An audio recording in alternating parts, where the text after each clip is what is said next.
दोस्तों, हिंदू पंचांग के अनुसार भाद्रपद मास की पूर्णिमा तिथि से पितृपक्ष प्रारंभ हो जाते हैं, जो कि अश्विनी मास की अमावस्या, जिसे शर्व पितृ अमावस्या भी कहा जाता है, इस दिन से समाप्त हो जाते हैं। इस दिन से पितृपक्ष की समाप्ति होती है, यानी कि जो अश्विनी मास की अमावस्या होती है। दोस्तों, इस बार 2024 में पितृपक्ष 18 सितंबर से शुरू होकर 2 अक्टूबर तक चलेगा। मान्यता है कि मृत्यु के देवता यमराज श्राद्ध पक्ष में पितरों को मुक्त कर देते हैं, ताकि वो अपने स्वजनों के यहाँ जाकर श्राद्ध तर्पण पिंडदान ग्रहण कर सकें। पितृ भाद्रपद पूर्णिमा पर पितृलोक से धरती पर आ जाते हैं और 16 दिनों तक श्राद्ध तर्पण पिंडदान ग्रहण करके पितृ अमावस्या के दिन, यानी सर्व पितृ अश्विनी मास की अमावस्या के दिन रात्रि को ही वापस पितृलोक में अपने चले जाते हैं। इसीलिए ये 16 दिन पूर्ण रूप से पितरों को समर्पित होते हैं। इन 16 दिनों में पितरों की आत्मा की शांति के लिए पिंडदान श्राद्ध तर्पण कर्म किया जाता है। पितरों के लिए श्रद्धा से कुछ भी समर्पित करना ही श्राद्ध कहलाता है। ये 16 दिन पितरों को प्रसन्न करने के लिए, पितरों की कृपा प्राप्त करने के लिए बहुत ही खास माने जाते हैं। दोस्तों, जैसा कि आप सभी जानते हैं कि पितृपक्ष के दौरान कोई भी शुभ और मांगलिक कार्य नहीं किए जाते। शास्त्रों में पितृपक्ष के कई नियम बताए गए हैं। अगर उन नियमों का पालन ना किया जाए तो इससे पितृ नाराज हो जाते हैं और पितृदेव खुश नहीं होते हैं, जिससे पितृदोष लगता है। पितृपक्ष के दौरान शुभ और मांगलिक कार्य ना करने के साथ ही कुछ ऐसी चीजें भी होती है जिनका सेवन पितृपक्ष के दौरान भूलकर भी नहीं करना चाहिए। पितृपक्ष पितरों को समर्पित होते हैं, इसलिए इस दौरान भोजन का विशेष महत्व है। इस दौरान पितरों के लिए भोजन निकाला जाता है, ब्राह्मण भोज कराया जाता है और पंचबलि दी जाती है। लेकिन शास्त्रों में कुछ ऐसी चीजों के बारे में बताया गया जिन्हें पितृपक्ष के दौरान भूलकर भी नहीं खाना चाहिए। कुछ ऐसी चीजें हैं जिनका ना तो पितृपक्ष के दौरान सेवन किया जाता और ना ही पितरों या फिर ब्राह्मणों को इन चीजों का भोग लगाया जाता है। तो आइए दोस्तों, जानते हैं कौन सी ऐसी चीजें हैं जिनका पितृपक्ष के दौरान भूलकर भी सेवन नहीं करना चाहिए। कौन सी ऐसी चीजें जिनको पितृपक्ष के दौरान पितरों या ब्राह्मणों के भोजन में भूलकर भी शामिल नहीं करना चाहिए, वरना दोष लगता है, पितृ हो जाते हैं नाराज। दोस्तों, बड़े बुजुर्गों द्वारा, ब्राह्मणों द्वारा आपने अधिकतर यही सुना होगा कि पितृपक्ष के दौरान वही भोजन बनाए जो भोजन पितरों या फिर ब्राह्मणों को भोग लगाए जो पितरों को पसंद है, तभी पितरों की आत्मा की शांति मिलेगी। लेकिन ऐसा हम कुछ गलतियां यहाँ पर कर बैठते हैं, जैसे कि अधिकतर लोगों के पूर्वजों को प्याज लहसुन की सब, मान लो प्याज लहसुन पसंद है, तो जब भोजन आप बनाएंगे तो उसमें प्याज और लहसुन जब डालते हैं तो पूर्वजों के पसंद के हिसाब से भोजन बनाकर ब्राह्मणों को आप खिला देते हैं। या फिर जिनके पितृ नॉनवेज पसंद होते हैं, जैसे कि कुछ अंडे का सेवन कर लेते हैं या फिर बैगन वगैरह सब्जी, पत्तेदार गोभी वगैरह, यानी कि हर चीज जो उन्हें, जिस चीज की उन्हें पसंदगी है वो चीज आप बनाकर खिलाते हैं, तो ऐसे में दोष लगता है। भूल कर भी आप ऐसी गलती ना करें, क्योंकि पितृपक्ष में सात्विक भोजन बनाकर खिलाना चाहिए ब्राह्मणों को।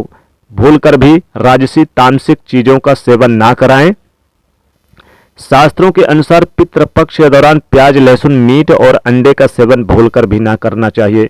और पितृ के पक्ष के दौरान इन चीजों का सेवन तो भूलकर ना तो कराएं और ना ही करें।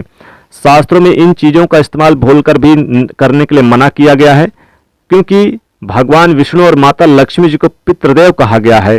पितरों का भोजन, श्राद्ध तर्पण पिंडदान सबसे महत्वपूर्ण भगवान विष्णु और माता लक्ष्मी जी ही स्वीकार करते हैं, उसके पश्चात ही पितरों को मिलता है।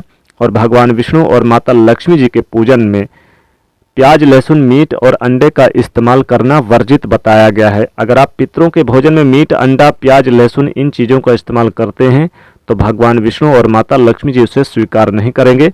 और जब भगवान विष्णु और माता लक्ष्मी जी स्वीकार नहीं करेंगे तो पितृदेव भी स्वीकार नहीं करेंगे। हमारे पितृ भी उस भोजन का स्वीकार नहीं करते हैं। इसलिए इस बात को हमेशा ध्यान रखें। श्राद्ध पक्ष के दौरान पितरों के निमित्त जो भोजन बनाएं या ब्राह्मणों को भोजन कराने के लिए जो भोजन बनाएं वो बिना प्याज लहसुन और मीट अंडे का बनाएं, ना ही पितरों के नाम का ऐसा भोजन आप किसी जरूरतमंद व्यक्ति को दान दें। श्राद्ध पक्ष के दौरान पितरों को जो भोजन बनाएं जो बिना प्याज लहसुन और मीट अंडे का होना चाहिए। और ध्यान रखें, पितृ पक्ष के दौरान आप भी प्याज लहसुन और मीट अंडे का इस्तेमाल भूलकर भी ना करें। शराब का सेवन भी ना करें। पितृ पक्ष के दौरान बासी भोजन ना करें। पितृ पक्ष के दौरान ना तो बासी भोजन करना चाहिए और ना ही किसी को कराना चाहिए। कोई जरूरतमंद व्यक्ति अपने द्वार पर आए उसे भी बासी भोजन ना दे। शास्त्रों में बताया गया है कि पितृ पक्ष के दौरान पितृ किसी भी रूप में द्वार पर आ जाते हैं, तो अगर ऐसे में आप पितरों को बासी भोजन दे देंगे तो इससे आपके पितृ नाराज हो जाएंगे। तो ना तो बासी भोजन दे और ना ही आप बैगन की सब्जी, कद्दूदार या फिर कोई भी लौकी वगैरह या किसी भी तरह के आप मांसाहारी चीज़ों का सेवन ना कराएं। और सड़े गले भोजन जैसे कि कोई बच गया है तो बिल्कुल भूलकर भी ना कराएं। आपके द्वार पर गाय आ जाए, कुत्ता आ जाए, कौवा आ जाए तो उन्हें भी आप बासी भोजन ना कराएं, क्योंकि वो पितृ का रूप होते हैं। किसी को भी ना दें। पितृ पक्ष के दौरान आप चने का भी सेवन वर्जित है, यहाँ तक कि चने के सत्तू भी ना खाएं। चने के बेसन का इस्तेमाल भी आप कर सकते हैं, बेसन से सब्जी बना सकते हैं, लेकिन काले चने और भुने चने का सेवन पितृ पक्ष के दौरान ना करें। पितृ पक्ष के दौरान चने के सत्तू के अलावा और भी कई ऐसी प्रकार के सत्तू का सेवन नहीं करना चाहिए। दोस्तों, पितृ पक्ष के दौरान पितरों का भोजन बनाते समय भोजन में चावल, दाल या रोटी ना बनाएं। पितरों के लिए सदैव पक्का भोजन जैसे कि पूड़ी, कचौड़ी, पराठे इत्यादि बनाए जाते हैं। साथ ही आप पक्के भोजन में खीर वगैरह बना के खिला सकते हैं, दही बड़े खिला सकते हैं। साथ ही उड़द के दाल के कोई भी पक्का आइटम बनाकर खिला सकते हैं। पितरों के भोजन में कच्ची चीज़ें चावल, दाल, रोटी ना बनाएं। आप स्वयं भोजन में चावल, दाल, रोटी का सेवन कर सकते हैं, लेकिन पितरों को, ब्राह्मणों को भोजन में ऐसी चीज़ों का इस्तेमाल ना कराएं। साथ ही उन्हें पक्का भोजन खिलाएं। पूड़ी, कचौड़ी, सेवैया बनाएं और खीर बनाकर उन्हें खिला सकते हैं। उड़द की दाल की कचौड़ी, बड़े वगैरह बना सकते हैं, लेकिन दाल ना बनाएं। दाल में पितृ पक्ष के दौरान आप मसूर की दाल का सेवन ना करें, शास्त्रों में इसे वर्जित मनाही है। मसूर की दाल के अलावा पितृ पक्ष के दौरान काले नमक, काले जीरे का सेवन नहीं करना चाहिए और ना ही ब्राह्मण भोजन में इन चीज़ों को शामिल करना चाहिए। पितृ पक्ष में मूली, लौकी, खीरा और सरसों का साग ना तो खाया जाता और ना ही खिलाया जाता। श्राद्ध पक्ष में इन चीज़ों को खाना और खिलाना दोनों ही वर्जित होता है। श्राद्ध पक्ष के दौरान पितरों के भोजन में नींबू नहीं डाला जाता। आप स्वयं नींबू का सेवन कर सकते हैं, लेकिन पितरों के भोजन में, ब्राह्मण भोजन में नींबू ना डालें। पितृ पक्ष के दौरान कई तांत्रिक क्रियाएं भी की जाती है, इसीलिए इस दौरान दूध, दही या किसी भी तरह के सफ़ेद खाद्य पदार्थ जैसे कि सफ़ेद रंग की मिठाइयाँ, बर्फी इत्यादि का सेवन नहीं करना चाहिए। पितृ पक्ष के दौरान गाय के दूध के सेवन करने से बचना चाहिए, खासतौर पर वो गाय जिसने हाल ही में बच्चे को जन्म दिया हो। ऐसी गाय के दूध का सेवन भूलकर भी ना करें। पितृ पक्ष के दौरान खीर अवश्य बनाई जाती है और खीर का भोग लगाएं। पितरों को, ब्राह्मणों को भोग लगाया जाता है, इसलिए आप पितृ पक्ष के दौरान दूध से खीर बनाकर उसका भोग लगाकर प्रसाद के रूप में उसे ग्रहण कर सकते हैं, लेकिन खाली दूध का सेवन ना करें, यानी दूध का सेवन ना करें। पितृ पक्ष के दौरान कढ़ी बनाना और खाना भी वर्जित होता है, इस बात का विशेष ध्यान रखिएगा। साथ ही पितृ पक्ष के दौरान कुम्हड़ा की सब्जी का सेवन ना करें। आप पत्तेदार जो बंद गोभी है उसका सेवन ना करें। नाशपाती का सेवन ना करें और लहसुन प्याज का सेवन ना करें। आप पितृ पक्ष में आप सेव खा सकते हैं, केला खा सकते हैं, आप जैसे कि फलों में अनार खा सकते हैं। साथ ही आप फलों में सीताफल खा सकते हैं जो बहुत ही शुभ और अच्छा माना जाता है। आप खीर खा सकते हैं। पक्का भोजन जो पूड़ी, कचौड़ी है, बड़े है, ये सारी चीज़ें खा सकते हैं। इस दौरान आप जब भोजन बनाएं तो उसमें काला तिल डालकर उसका सेवन जरूर करें। भोजन ब्राह्मणों को जो आप खिलाएंगे उसमें काला तिल डालकर जरूर खिला दें, क्योंकि काले तिल का बहुत ही बड़ा विशेष महत्व है। पितृ पक्ष में काला तिल डालकर भोजन अगर आप बनाते हैं और ब्राह्मणों को खिलाते हैं, स्वयं खाते हैं, तो पितृ प्रसन्न हो जाते हैं और पितृदोष से मुक्ति मिल जाती है। मृतदंड पितृदोष भी खत्म हो जाता है। भूत पिशाच निकट, यानी कोई भी निकट नहीं आते, इस बात का विशेष ध्यान रखिएगा। पितरों के भोजन में काले तिल डालकर ही भोजन बनाएं। आप पितरों को भोग लगाएंगे काले तिल, भूत पिशाच और से श्राद्ध के भोजन में रक्षा करते हैं। जैसे कि अगर आप काले तिल नहीं डालते तो भोजन अच्छा नहीं माना जाता है।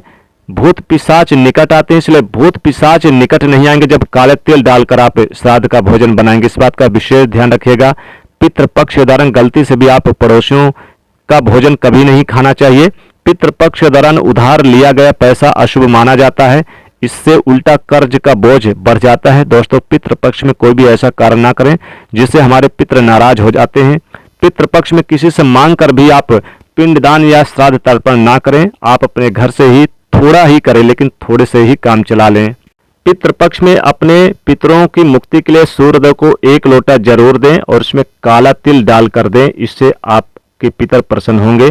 पितृपक्ष के दौरान आप अपने घर के दक्षिण दिशा में एक दीपक जरूर जला दें। इस दीपक को जलाने से आपके पितरों की कृपा बरसेगी, पितरों को मुक्ति मिलती है। तो इसलिए आप पितृपक्ष के दौरान आप एक दीपक अपने घर के दक्षिण दिशा में जरूर जला दें और सूर्यदेव को 1 लोटा जल जरूर दे दें। आप हो सके तो 16 दिन लगातार सूर्यदेव को 1 लोटा दें। ओम पितृदेवाय नमः इस मंत्र का जाप करें और एक दीपक शाम के समय, रात्रि के समय अपने दक्षिण दिशा में, घर के दक्षिण भाग में, दक्षिण दिशा में दक्षिण मुखी करके एक दीपक जरूर जला दें। ऐसा उपाय करें तो पितृ प्रसन्न होंगे, पितृ बदल जाएगा, पितृ आशीर्वाद में पितृदोष से मुक्ति मिलेगी। कुंडली में जो ग्रहों की अशुभ स्थिति है वो शुभ स्थिति में बदल जाएगी। मृत्युदंड पितृदोष भी खत्म हो जाएगा। पितरों की कृपा से आपके घर में धन का अंबार लग जाएगा, आप रातों रात बन जाएंगे धनवान। तो दोस्तों, ये उपाय जरूर करें। वीडियो कैसी लगी जरूर कमेंट में बताइएगा। अपनी राशि का भी नाम जरूर लिख दीजिएगा ताकि जो बन पड़े उपाय हम आपको कमेंट में आपके रिप्लाई में बता देंगे। तो दोस्तों, वीडियो को लाइक करें, शेयर करें, चैनल को सब्सक्राइब करें। जय माता लक्ष्मी।